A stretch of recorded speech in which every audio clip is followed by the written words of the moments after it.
சொந்த சகோதரனுக்குள்ள சொத்தை பங்கு வச்சு கொடுக்க போக்கில்ல, கோயிலுக்கு போறான் பைபிள் எடுத்து. மானம் கெட்டான்.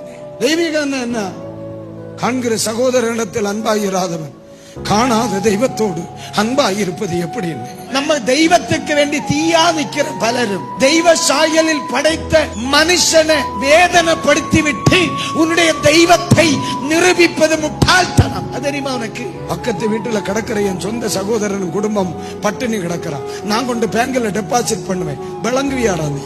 வெள்ள துணி போட்டது கொண்டோ, என்ன போல மீசை எடுத்தது கொண்டோ, நீ ஜிப்பா போட்டதுனால விளங்க போற காரியம் இல்லை.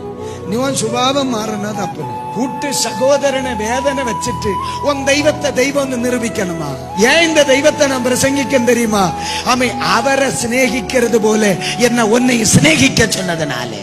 தெய்வத்தை ஒருத்த சிநேகிப்பான், தன்னோடு வாழ்கிறவன் அவனால சிநேகிக்க முடியும்.